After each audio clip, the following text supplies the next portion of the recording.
So ito guys, meron tayong napanood sa online na napakatalas na at napakagandang knife. So bumili tayo online. So ito na yun. Yan. Order na tayo sa online. Yan. Ang ganda na ito guys. Sulit na sulit.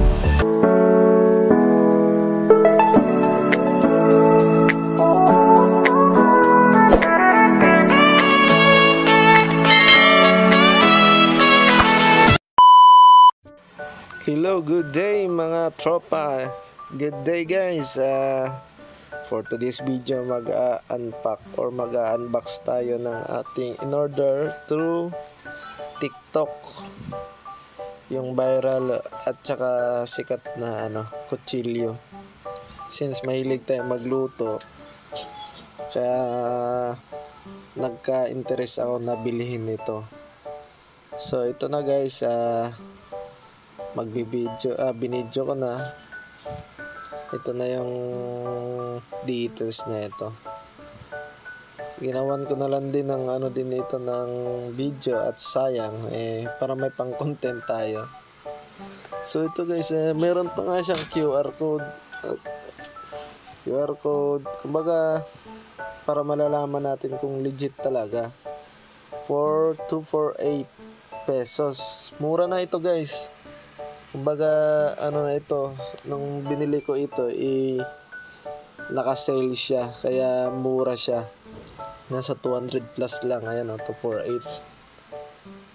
So check natin kung legit ba talaga siya, kasi syempre marami sa online na maganda sa advertisement, pero pagdating sa actual fake pala, or hindi siya nagtugma dun sa kung ano ang ina-advertise ng ng mga seller. So ito na guys, bubuksan na natin. Yan. Naman siya, well packed naman siya.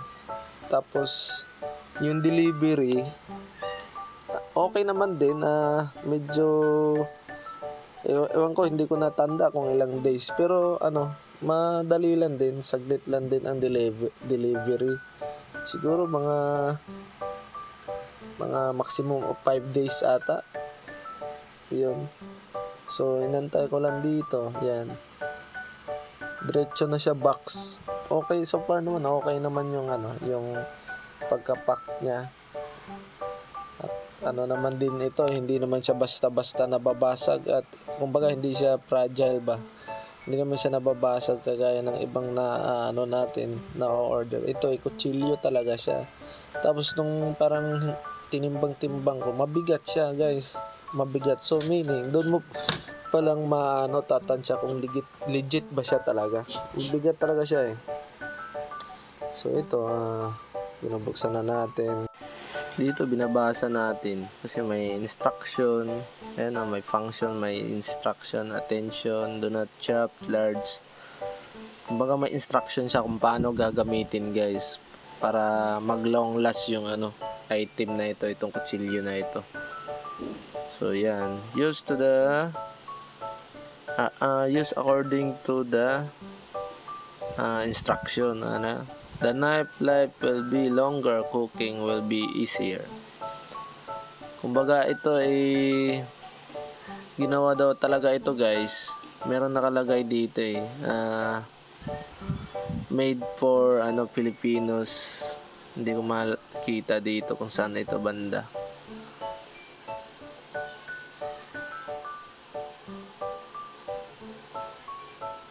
Meron yung nakalagay dito made for Filipinos, use. Saan ba yun banda? Wala na, hindi ka makita. So diretso tayo. Yan,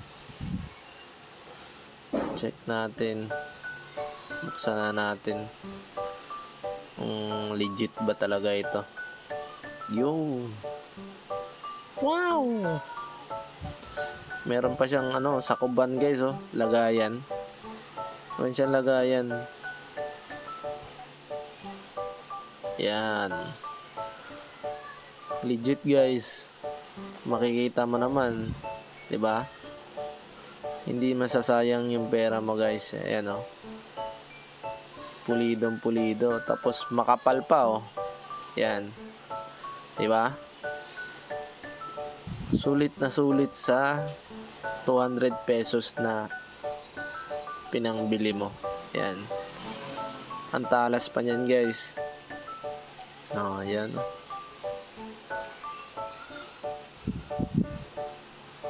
Yan.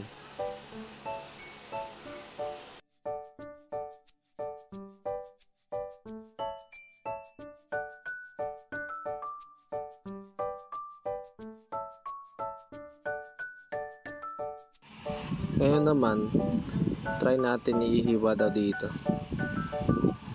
Yung matalas ba talaga?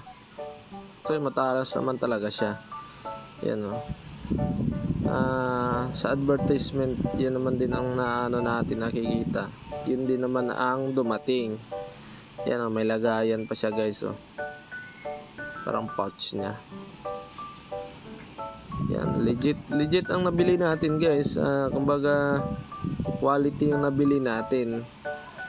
Totoo, hindi kagaya yun sa iba na advertisement lang, pero pagdating sa actual, fake pala or na-scam tayo kasi sobrang liit pala, tapos manipis pa, tapos yung hawakan niya is pangit. Ito kahoy ito guys, kahoy talaga ang hawakan na ito, hindi plastic. Yung iba kasi plastic ang dumarating. Kumbaga ito talaga legit na legit sa yung based dun sa nakita natin at saka sa actual na dumating. Yan, quality. Itatry na lang natin sa ito guys, sa actual. Hindi ko pa na-videohan kasi actual na na sinecheck natin. Kaya ko na lang sa video next time. So hanggang dito na lang ito guys. Maraming salamat sa panonood. Sana nagustuhan nyo ito